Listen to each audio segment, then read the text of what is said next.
pesa ni jambo muhimu kwake.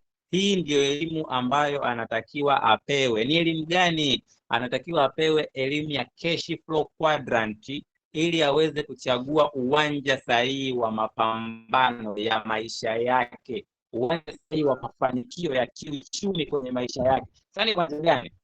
Robert Kiyosaki ambaye ni mwandishi wa kitabu cha Cash Flow Quadrant, mwandishi wa kitabu cha Rich Dad Poor Dad, anasema kwamba duniani kuna njia kuu 4 za kutengeneza kipato. Njia ya kwanza, utatengeneza kipato kama mwajiriwa ambaye ni employee. Njia ya pili, utatengeneza kipato kama self employed, mtu aliyejiajiri. Na njia ya tatu, utatengeneza kipato kama business owner, mmiliki wa biashara. Na njia ya 4, utatengeneza kipato kama investor.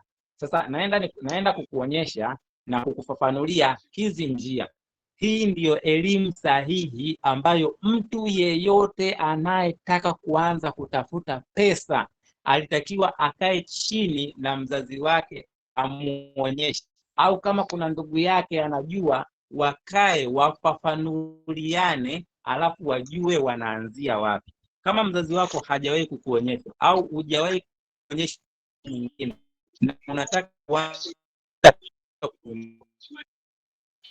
maisha yako zitimie, sikilize kwa makini ili uweze kujua wewe unakuwa wapi. Sasa kundi la kwanza ni kuajiriwa. Maana ya kuajiriwa ni nini? Kuajiriwa maana yake, cha kwanza, unatakiwa uuze muda wako kwa bosi wako au kwa mwajiri wako ili uweze kujitengenezea kipato kwa kutumia nguvu zako. Lakini kitu cha pili, mtu aliyeajiriwa anatakiwa awe na bosi wake. Huyo bosi ampe maelekezo, wafanye kazi kwa makubaliano. Sasa basi, mtu ambaye anaajiriwa kwenye nature ya uchumi huwa anatengeneza kipato kidogo sana, kwa sababu kipato chake kinakuwa limited na yule mtu aliyemwajiri. Yaani kipato chake kinakuwa hakikui, ila kwa makubaliano tu, kwa jinsi mlivyokubaliana. Kama mmekubaliana nitakulipa 300,000, ni 300,000 hiyo hiyo. Kama mmekubaliana nitakulipa 500,000, ni 500,000 hiyo hiyo. Kama ni 800,000, ni 800,000 hiyo hiyo. Kama mshahara wako unatakiwa upandishwe baada ya miaka 4, utasubiri miaka 4 ndio upandishiwe mshahara. Sasa kipato chako kinakuwa limited, hakikui. Majukumu yanazidi kuongezeka kila siku unavyozidi kukua, lakini kipato chako kinabaki vile vile. Inamaanisha unakuwa ni mtumwa wa kazi yako. Yaani bila ile kazi huwezi kuishi. Hiyo ndo maana ya mwajiriwa. Lakini kundi la pili ni self employed. Tofauti yake na mwajiriwa ni kwamba yule ana bosi, wewe ni bosi wa maisha yako, lakini vitu vingine vyote vinafanana. Ukiangalia kwenye cash flow, wote wameandikiwa no leverage. Hawana leverage. Ambao ili ufanikiwe unatakiwa utengeneze mifumo yenye leverage. Hao watu wawili hawana leverage.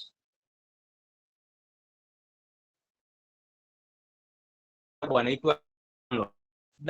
Mimi nasoma kitabu chake cha Unlock it, nikapata uelewa mwingine zaidi, akiwa anafafanua kundi wawili ya mwanzo unayoelezea. Kwa mtu aliyeajiriwa ni sawasawa na useme ni sawasawa na simba ambaye ni wa kufugwa. Simba asili yake anatakiwa awinde, aangushe mnyama anayomtaka, ale nyama anayoitaka, kwa sababu Mungu amempa nguvu. Ndivyo jinsi binadamu alivyo na yeye. Anatakiwa atengeneze kipato kile anachokitaka kulingana na imani yake na ukubwa wa ndoto zake. Sasa unapokubali kuajiriwa ni sawasawa na umewekwa kwenye cage kama simba. Simba anatakiwa ale nyama anayoitaka yeye mwenyewe kwa kiwango anachokitaka, ila anakuwa anapimiwa kwamba leo utakula kilo 3, kesho utakula kilo 3, kesho kutwa utakula kilo 3. Inafika muda huyo simba anakuwa addicted.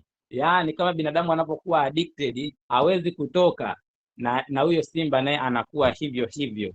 Anazoea kwamba mimi natakiwa nilishwe asubuhi, mchana na jioni. Kilo 1 asubuhi, 2 mchana, jioni hivyo hivyo. Kwa ukiajiriwa unakuwa kwenye cage, kwenye box ambalo huwezi kutoka. Au akatolea mfano mwingine sawasawa na chained magician. Yaani kwenye kitabu chake mfano wa Change Magician ni mtu ambaye ana uwezo mkubwa wa kufanya miujiza, ila amekubali kufungwa minyororo, alafu na yeye akakubali, wakati anaweza akapotelea akaondoka hapo hapo. Ndivyo vile vile anavyomfananisha binadamu ambaye Mungu amempa uwezo mkubwa, anakubali kufungwa na mawazo ya watu kwamba hawezi kufanya mambo mengine zaidi ya kufanya ile ajira tu aliyopangiwa. Kwa hiyo hayo ndio maelezo sahihi ya hilo kundi la kwanza.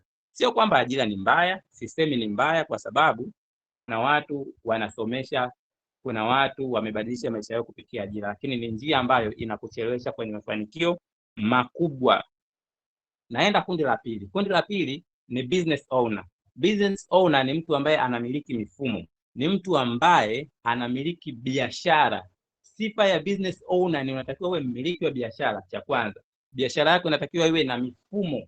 Cha pili, na kitu cha tatu, uwe na timu inayokufanyia kazi, na kitu cha nne, uwe na pesa. Hiyo ndio kuwa business owner. Business owner afanane na hao waajiriwa. Yeye ana leverage, ana timu inayomfanyia kazi, ana pesa, anatengeneza pesa nyingi. Huyo ndo business owner.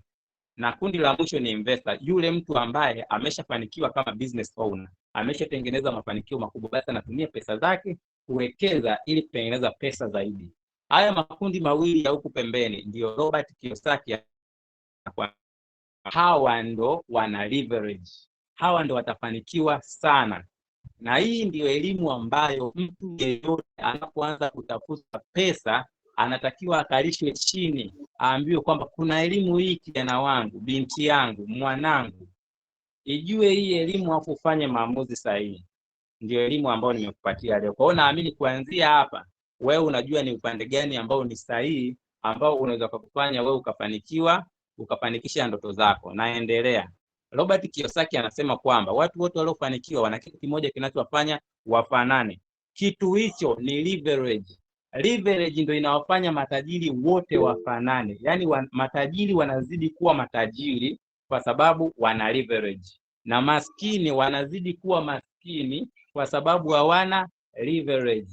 Na leverage maana yake ni uwezo wa kutengeneza pesa nyingi zaidi na zaidi, wakati wewe ukiwa unafanya kazi kidogo. Utafanya hivyo kwa kutumia watu, mifumo au pesa yenyewe. Hiyo ndio maana ya leverage.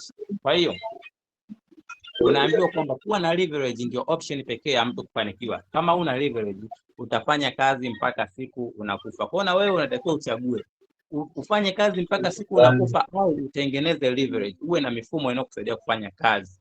So tunaambiwa kwamba kwenye dunia tuliyopo sasa hivi kuna chumi za aina mbili. Kuna industrial economy pamoja na connected economy. Industrial economy ni uchumi wa viwanda, ni uchumi ambao unategemea watu waajiriwe, wafanye kazi, watu walipo kipato chao. Na connected economy ni uchumi ambao unaitwa uchumi unganifu. Ni uchumi ambao hautegemei wewe uajiriwe. Ni uchumi ambao wewe mwenyewe unaweza kujitengenezea biashara yako na ukakua kwa spidi endapo utakuwa na mifumo, timu pamoja na pesa inakufanyia kazi. Sasa sisi hatupo kwenye employee, hatupo kwenye self employee, ila tupo kwenye business owners pamoja na connected economy. Huko ndiko project yetu ilipojikita. So utaona mfano hapa wa connected economy. Sergey Brin huyu ni mmiliki wa Google, ana miaka 51, anamiliki utajiri wa dola bilioni 114 za Kimarekani, anamiliki Google. Lakini amefanikiwa sana kwa pesa nyingi, mara 100 zaidi ya Mohamed Dewji ambaye ana makampuni mengi sana, ila makampuni yake yako kwenye mfumo wa industrial economy. Inamaanisha Sergey Brin ana leverage kubwa sana, mara 100 kuliko Mohamed Dewji ambaye ndiye tajiri wetu namba 1 Tanzania. Umeona hiyo tofauti?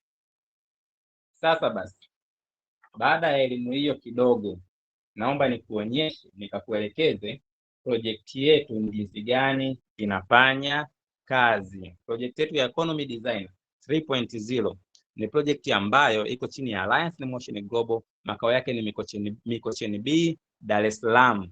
So Ni project ambayo imeanzishwa na waanzilishi hawa watatu, Dr.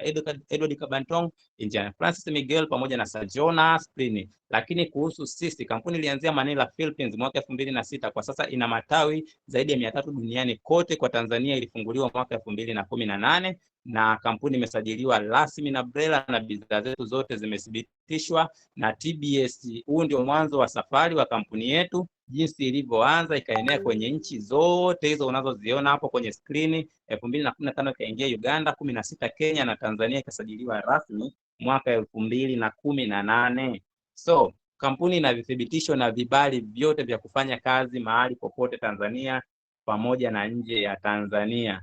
So washirika wetu, kampuni imeingia ushirika na makampuni tofauti tofauti ili kuweza kuongeza ufanisi kwenye utendaji wake wa kazi. Kwa Tanzania, kampuni imeingia ushirika na benki ya NMB pamoja na M-Pesa kwa ajili ya kuweza miamala yote ya kampuni kupitia M-Pesa pamoja na NMB, lakini Nature's Way, DSM na Weida kama makampuni ambayo yanatusaidia kutengeneza bidhaa zenye ubora wa hali ya juu. So mafanikio ya kampuni ni kama unavyoyaona hapo, mwaka 2014, 15, 16, 17, 18 kampuni imeshika nafasi ya kwanza kwenye makampuni yote ambayo yanafanya biashara kwa mfumo wa mtandao, lakini CEO wa kampuni akawa ni CEO bora kati ya CEO 100 ambao wanaendesha makampuni kwa njia ya mfumo wa mtandao. Lakini mafanikio yetu makubwa ni haya mafanikio ya daily payout system, ambayo ni biashara ambayo inalipa wanachama wake zaidi ya milioni 7 duniani kila siku pale ambapo wanakuwa wakifanya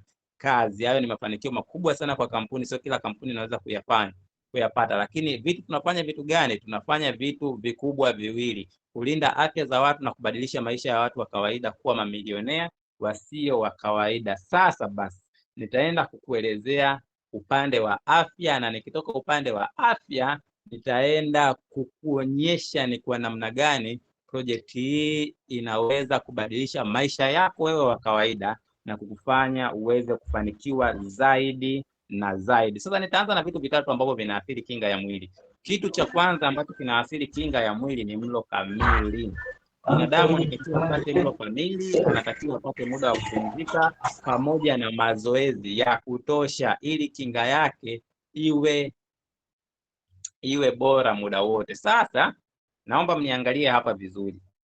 Hapa ndipo ambapo Shirika la Afya Duniani linaelekeza binadamu unatakiwa uishi hivi kwamba kwa siku unatakiwa upate muda wa kutosha wa kufanya mazoezi sana na upate muda wa kupumzika ili afya yako iweze kuwa vizuri. Lakini baada ya hapo unatakiwa kuweza kupata vyakula vya nafaka kamili ili afya yako iweze kuwa bora. Lakini pia unatakiwa kwa siku at least ule matunda na mboga mboga aina 5 mpaka 7 ili afya yako izidi kuwa bora zaidi. Lakini pia utumie protini pamoja na maziwa kwa ajili ya kuweka afya yako kuwa sawa, na kwa kiwango kidogo sana, au sio lazima pia kutumia hivi vitu ambavyo ni junk food. Lakini sasa hivyo ndivyo inavyotakiwa kuwa, ila watu wamebadilisha, juu imekuwa chini na chini imekuwa ni juu. Ndio maana sasa hivi magonjwa yamezidi kuwa mengi, watu wanaugua kila siku magonjwa ambayo hayaeleweki kwa sababu watu wamebadilisha formula. Na ukibadilisha formula lazima kikulambe, utatokana na matokeo ya vitu unavyokula. Nadhani kwenye picha hapo unajionea kila mtu ni matokeo ya kile anachokula. Sasa jiulize swali, je, mimi ninakula kwa usahihi? Kama jibu ni ndio, hongera. Kama sio ndio, badilisha, kwa sababu madhara yake utayapata mbeleni. Sasa sababu nyingine ambazo zinasababisha kuathirika kwa kinga ya mwili ni unywaji wa pombe, msongo wa mawazo, hewa chafu, maji machafu, chemical pollution, utumiaji wa vyakula vilivyotiwa madawa, mtindo mbovu wa maisha, kuvuta sigara na kuvuta shisha, pamoja na matumizi ya madawa yaliyokithiri. Hivi ndivyo vitu ambavyo vinaathiri kinga ya mwili wako wewe unayenisikiliza, na hivi ndivyo vitu ambavyo vinaathiri kinga ya mwili ya wazazi wako pamoja na ndugu zako na marafiki zako. Wewe unaweza kuwa sehemu ya maisha yao. So usipokuwa na afya bora au usipokuwa na kinga iliyo imara, utakuwa unashambuliwa namna hii. utakuwa unashambuliwa namna hiyo na magonjwa. So utajikuta unapata matatizo kama kansa ya titi, utapata matatizo kama kisukari, utapata matatizo kama kansa ya koo, matatizo kama obesity, uzito uliopitiliza, lakini pia matatizo kama heart attack, shambulio la moyo, lakini pia changamoto ya homa ya mapafu.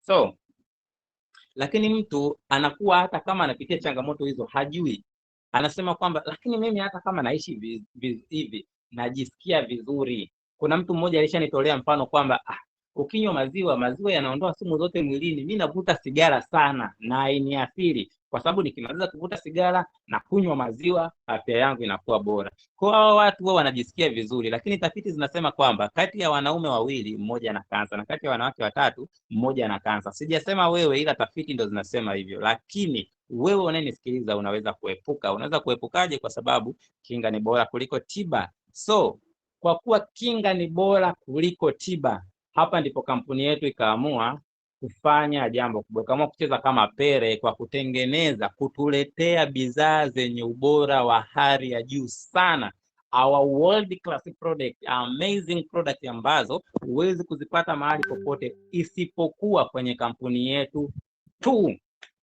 Narudia tena, hauwezi kuzipata mahali popote isipokuwa kwenye kampuni yetu tu. Sasa ni bidhaa gani hizo? Bidhaa yetu ya kwanza inaitwa C24/7. Ni bidhaa ambayo ina virutubisho 22,000 ndani yake, lakini ni bidhaa ambayo inaweza kutibu magonjwa zaidi ya 100, magonjwa ambayo ni sugu kweli kweli. Sasa hii ni bidhaa ambayo imethibitika inaweza kutibu changamoto kama kisukari, pressure, matatizo mbalimbali ya mwili ambayo siwezi kuyataja yote kwa sasa hivi kwa sababu ya muda, lakini ni bidhaa ambayo ndani yake ina anti-aging ambayo ni kizuia uzee.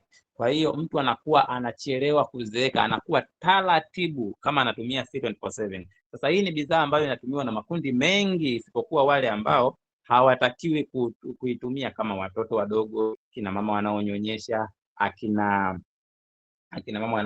mama wajawazito. Hao hawatakiwi kuitumia kwa sababu ina anti-aging. Sasa kwa sababu hiyo kampuni ikatengeneza bidhaa ambayo inafanya kazi sambamba na C24/7 ambayo haina hiyo anti-aging, ili makundi yote ambayo hayatakiwi kutumia C24/7 yatumie hii product ya Complete Phytoenergizer.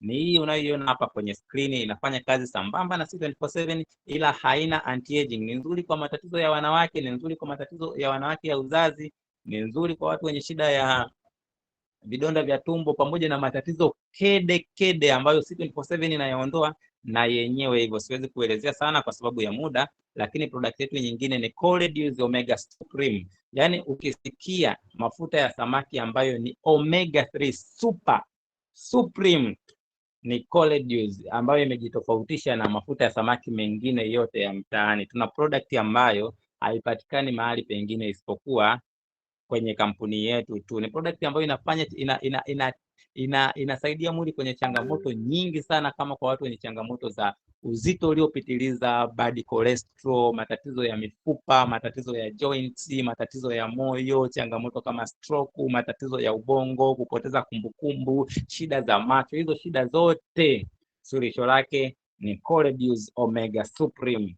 Kwa hiyo ni product nzuri sana ambayo huwezi kuipata mahali pengine. Lakini product yetu nyingine tulionayo inaitwa Restore Life. Hii Restore Life ni product ambayo na yenyewe pia by nature ni anti-aging product. Ni nzuri kwa watu ni nzuri kwa watu wazima, wazee ambao wanazeeka huko, ni nzuri kwa wanaume, vijana. Nzuri kabisa product ambayo inaweza kutibu changamoto nyingi na kukinga na magonjwa kama sukari, magonjwa ya uzeeni, magonjwa ya mgongo, matatizo ya joints, matatizo ya mengi mno ambayo siwezi kuyataja pia yote kwa muda huu. Lakini product yetu nyingine ambazo ni beverage nzuri kabisa zenye ubora wa hali ya juu ni hizi kahawa aina 4, sugar free, live coffee, sugar free, pamoja na kahawa kama original, sugar free, latte, pamoja na hiyo nyingine sasa cappuccino.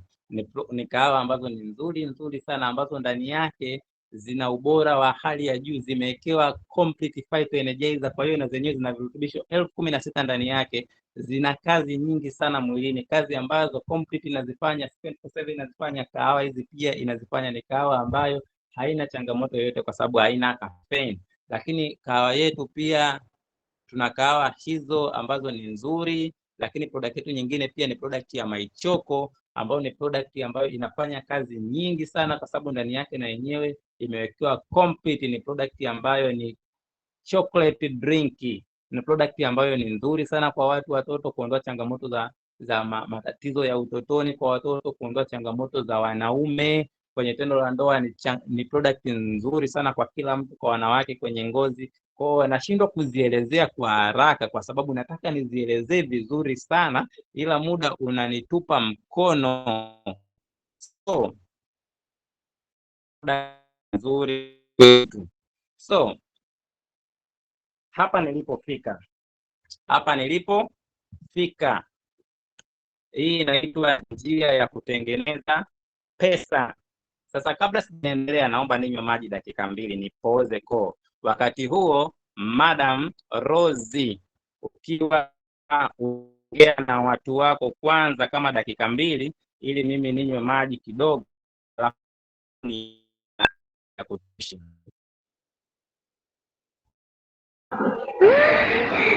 Okay, naona Lidadeo anapoza engine kwanza kidogo. Okay, kama tulikuwa pamoja viongozi wangu kuanzia mwanzo mpaka hapa tulipofika, ambapo kiongozi anapoza engine yake, ni kitu gani umeweza kukishika? Ni kitu gani umeweza kukisikia upande wa bidhaa?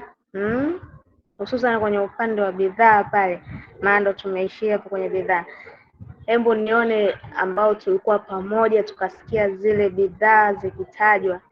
Hebu twende kwenye chat box hapo, uniandikie bidhaa moja tu ambayo umeweza kuisikia. Yuko fresh kwenye kupresent. Okay, thank you.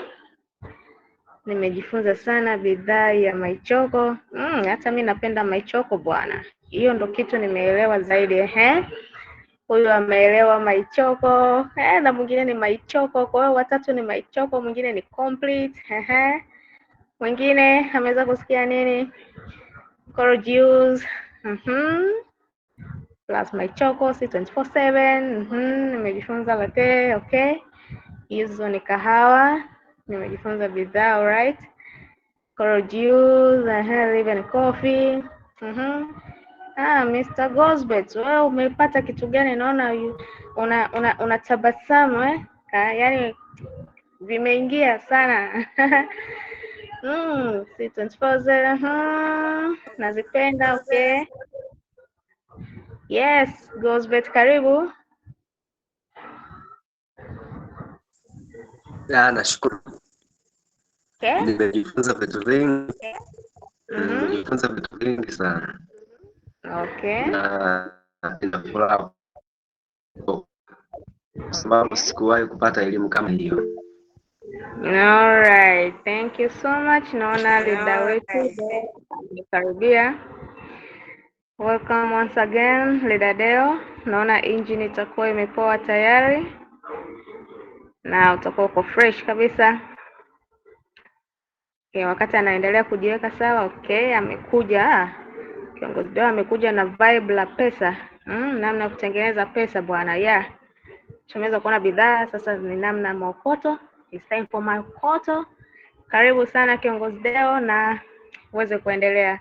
Na imani engine imekaa vizuri sasa hivi.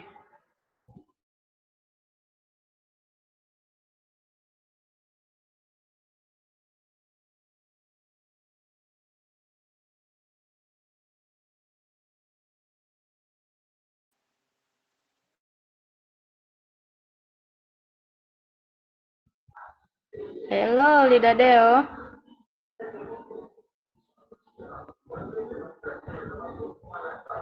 Naona leader Deo anajiandaa wakati screen yake imekuwa stuck. Endelee kusubiri. Wow, naona watu wako ready kusikiliza mambo ya maokoto, jifunza zaidi. Mr. Gosbet anatabasamu zaidi. Ready kusikiliza maokoto anapatikana vipi? Okay, hapa nani? Awad. Hello, Awad. Hii ni jina ya Kiarabu. Wow, I like it. Awad. Sasa ni Awad. Okay, naona yuko mbali ama Kiongozi Deo.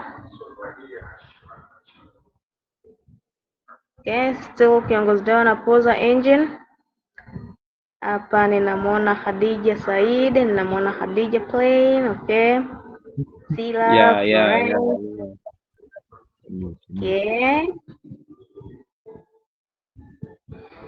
Okay, ninamwona Chitumbi. The name is fantastic. Hello, Chitumbi. Hey. Hello. Mambo. Poa. Habari za muda huu? Wow, ni njema. Wewe umeweza kusikia kitu gani kiongozi alipopita? Nimeweza kuelewa bidhaa ya Maichoko. Ni nzuri zaidi. Nimeweza kujifunza baadhi ya mambo mengi. Nimefanikiwa kunoti baadhi ya vitu. Alright, thank you so much. Naona Leader Deo ame come back. Okay. Karibu Leader, tupatie njia ya kutafuta maokoto. Tumenakiri bidhaa, tumezielewa barabara. Maichoko is the best. Sasa ni mwendo wa maokoto. Leader, karibu.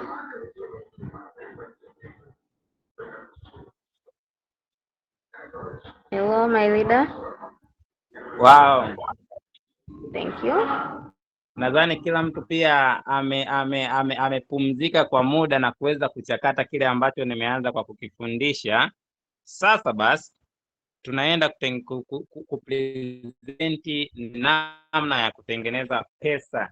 Hapa kila mtu anatakiwa awe makini ili aweze kujifunza na ili uweze kuelewa vizuri. Rudi concept niliyokuwa nazungumza kuhusu leverage. Ninaenda kukuonyesha mfumo wa biashara ambao una leverage kubwa. Leverage tulisema ni kuwa na mfumo, kuwa miliki wa biashara, kuwa na mifumo, kuwa na timu, kuwa na pesa inakufanyia kazi. Kwa hiyo sasa naenda kukuonyesha project ambayo ina njia kuu 6 za kutengeneza pesa.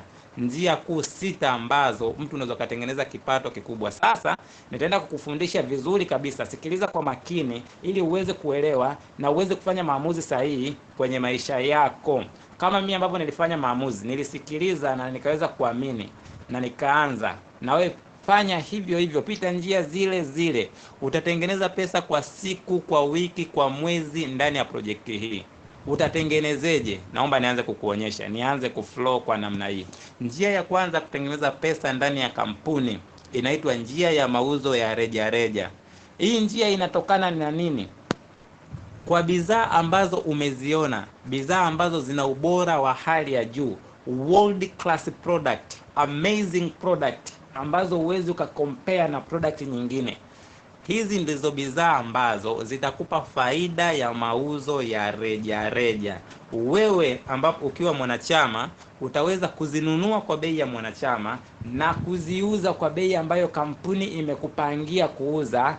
Ile faida itakayopatikana itakuwa ni faida yako wewe.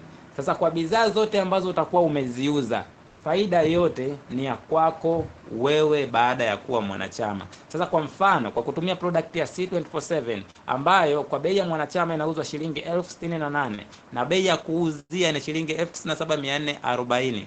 Faida yake ni shilingi 28,770. Hii C247 moja ukiiuza unatengeneza faida hiyo. Imagine umeiuza kwa watu 10 au umeuza boksi 10. utaweza kutengeneza faida ya shilingi 287,000. Sasa hiyo ni mfano wa C247. Kwa sababu ya muda tumetoa mfano wa C247 peke yake. Vipi kuhusu Complete ukiziuza? Vipi kuhusu Resto Life? Vipi kuhusu kahawa? Vipi kuhusu product yetu nzuri My Choco, Resto Life, Courageous? Hizi zote tukikufundisha namna ya kuwa the top salesman, ukaweza kuziuza hizo zote, utatengeneza faida kiasi gani? Just imagine ni faida gani unaweza kuitengeneza kwenye njia ya kwanza ya mauzo ya rejareja. Ni njia ambayo kila mtu anaweza kutengeneza kipato kikubwa kuliko muuzaji wa namna yoyote ile, kama akikubali kuwa trained na kuelewa ni namna gani ya kukuza biashara yake kwa kuitengeneza njia namba moja ikawa stable, alafu akaendelea na njia nyingine. So njia ya pili ni njia ya kumshirikisha mtu. Njia ya kumshirikisha mtu, kuna watu wanaifafanua kwa maana ya tofauti.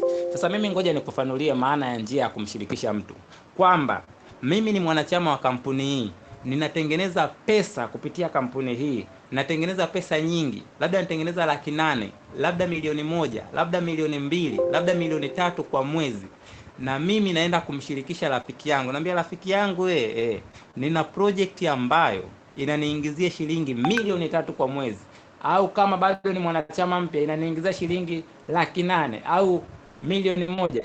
Rafiki yangu, nataka na wewe uje ujiunge na project hii, utengeneze pesa kama mimi, na mimi nikufundishe utengeneze kama mimi. Hiyo ndio maana kumshirikisha mtu. Sasa hiyo ni nzuri, ni mbaya. Yaani una kitu kizuri, unamshirikisha rafiki yako, mje mfanye wote, mnufaike wote. Hiyo ndio maana ya kumshirikisha mtu. Sasa basi, unapokuwa umefanya jambo jema kama hilo, utakapomshirikisha mtu, kampuni inakulipa shilingi 50,000 kwa sababu umeletea kampuni asset. Mtu ambaye ni mfanya biashara ni asset kwa kampuni. Ukimshirikisha mtu wa pili, kampuni inakulipa pia shilingi 50,000 kwa sababu umeongeza pia asset kwenye kampuni, umeongeza mfanya biashara. Kwa hiyo basi, kampuni, msingi wa kampuni ni kushirikisha watu wawili. Sasa hii nimekuonyesha mfano kwa kutumia mfano wa global package. Tuna package tofauti tofauti. Makampuni mengine yanasema kwamba unatakiwa ushirikishe watu wengi, wewe peke yako, kitu ambacho kampuni nasema huu mfumo sio teamwork, hamna kusaidiana, kwa hiyo sio mfumo sahihi. Sisi hatufanye kitu cha namna hiyo. Ukishirikisha, ukiwa na nguvu ya kushirikisha watu wengine, saidia na walioko chini yako kuweza na wenyewe kushirikisha kama wewe ulivyoshirikisha. So hiyo ni njia ya pili ya kutengeneza pesa. Unaweza kushirikisha watu wengi kama unaweza, ila kama uwezi, unahitaji ushirikishe watu wawili tu. So njia ya tatu ya kutengeneza pesa inaitwa kutengeneza pesa kwa kutumia pair. Hadi hapo nadhani umeshaanza kuiona leverage jinsi inavyozidi kuongezeka. Sasa njia nyingine, utatengeneza pesa kwa kutengeneza pair. Kwa namna gani? Naomba uniangalie. Tuna package za aina tofauti tofauti. Package ya kwanza ambayo nitaenda kuipromote au structure ya kwanza ni global package. Nitaenda kuizungumzia ni namna gani unaweza kutengeneza pesa kwa kutumia mfumo wa global package. So utakapoanza biashara utaanza kama hivyo, kampuni itakulipa shilingi 50,000 kwa kuwashirikisha watu wawili, lakini njia ya kutengeneza pair, kwa kila watu wawili utakao kuwa umewashirikisha, kampuni itakulipa shilingi 85,000. Sasa tuachane na hizo 50,000. Hiyo ni njia ya pili. Hapa tu concentrate na hizi pair.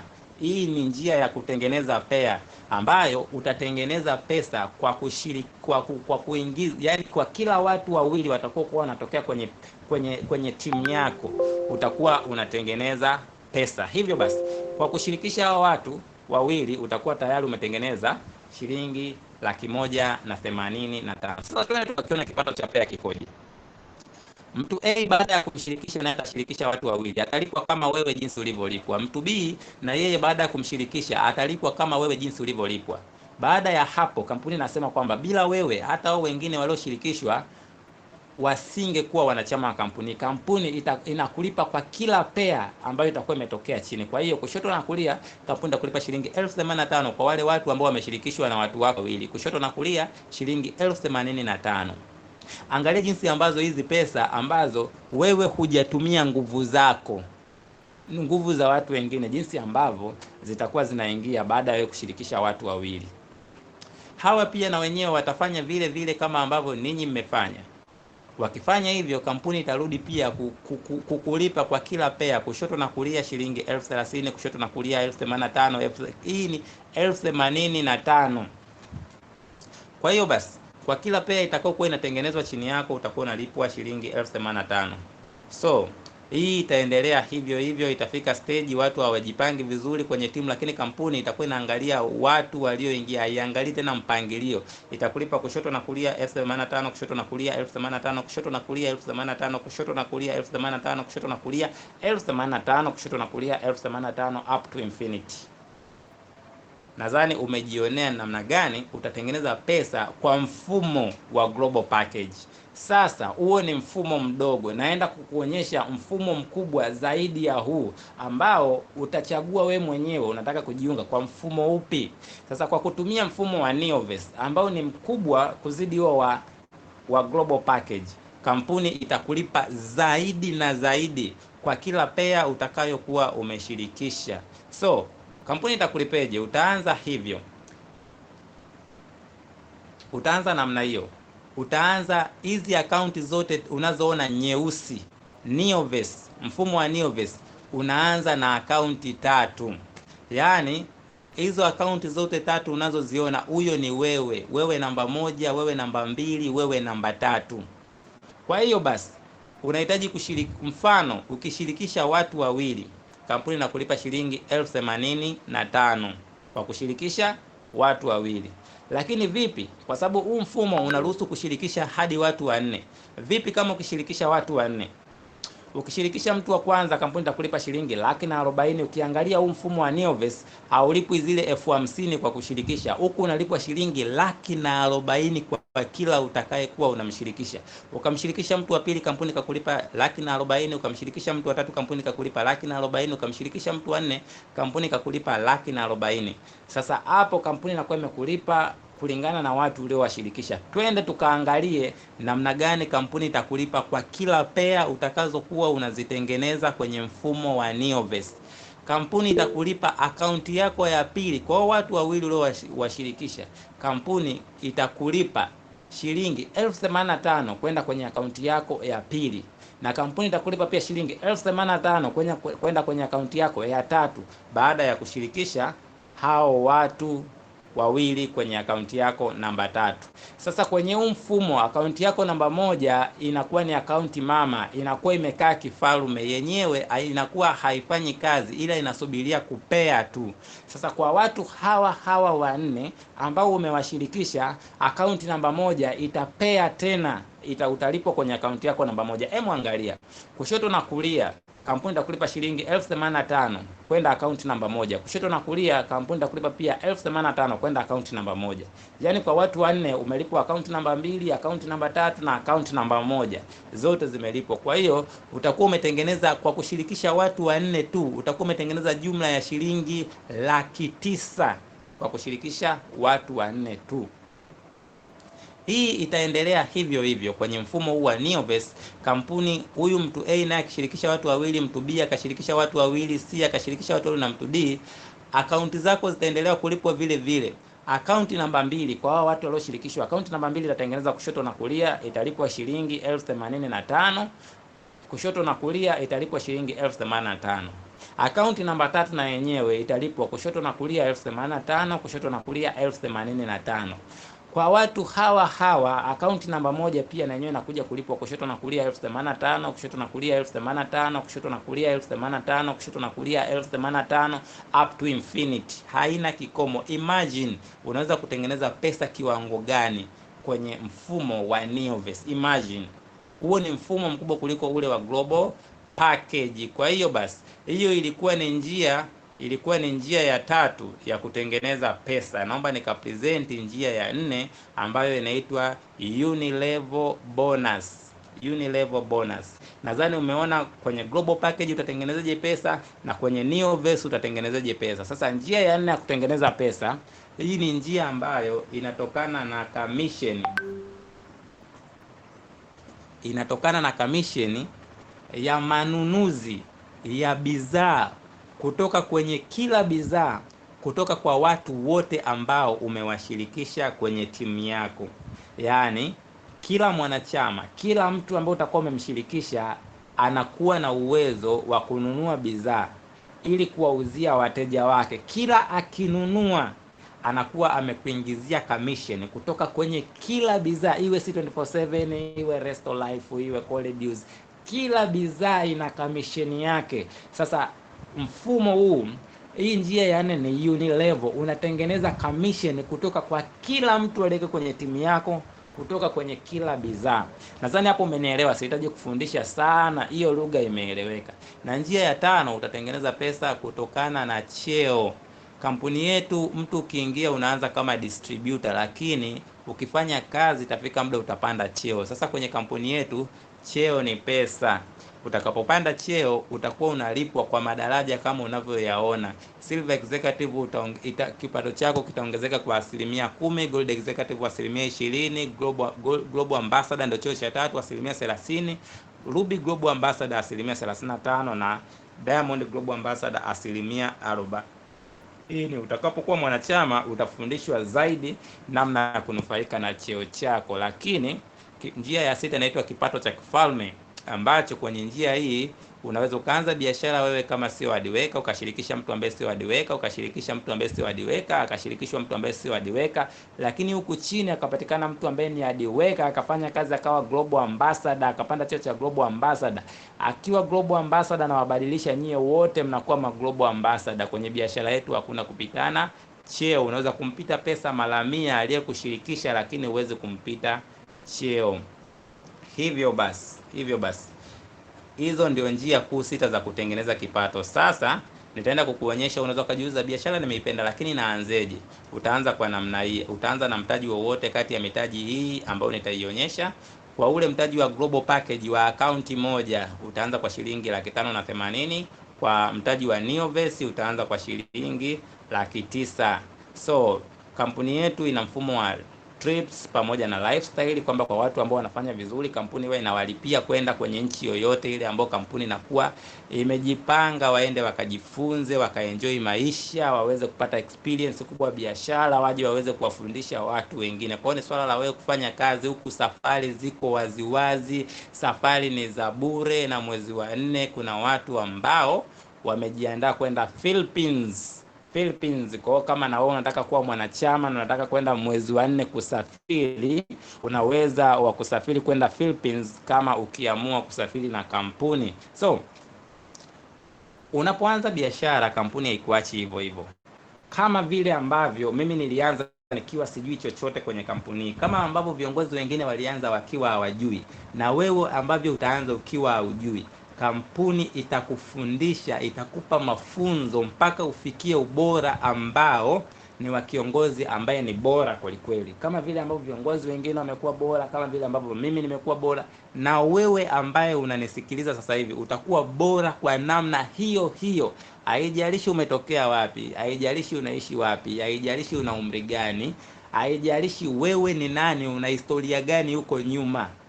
Una uwezo wa kuwa na ubora wa hali ya juu kabisa pale ambapo kampuni yetu ikiwekeza kwako. Kwa hiyo inafanyeje? Kuna mafunzo ambayo ni ya namna tofauti, new distributors orientation, mafunzo ya bidhaa, mafunzo ya ujuzi, mafunzo online kama leo, mafunzo ya uzungumzaji, mafunzo ya uongozi, pamoja na event na workshop mbalimbali ambayo tumekuwa tukivizifanya kama unavyoona kwenye picha hapo pamoja. Na hii ni mikutano tofauti ya kampuni ambayo tumekuwa tukifanya. Huwa tunafanya mikutano mikubwa kweli karibia kila eneo Tanzania, kwa sababu tunafanya biashara ambayo ni kubwa sana. Kwa hiyo hadi kufikia hapo mimi nimemaliza kupresent. Naomba nirudishe kwa MC wa leo aweze kuendelea na program nyingine ambayo haitochukua muda zaidi ya dakika 15 hadi 20 na tumalize mkutano wetu wa online. Asante sana kwa kunisikiliza. I hope kila mtu amejifunza na ameelewa project yetu kwa ndani na kwa kina. Asante sana.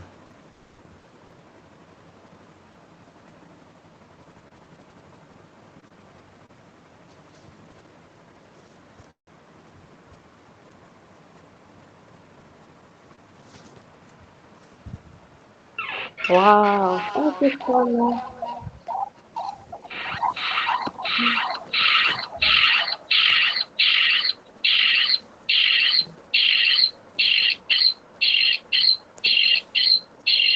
Asante sana Kianza Deo kwa the best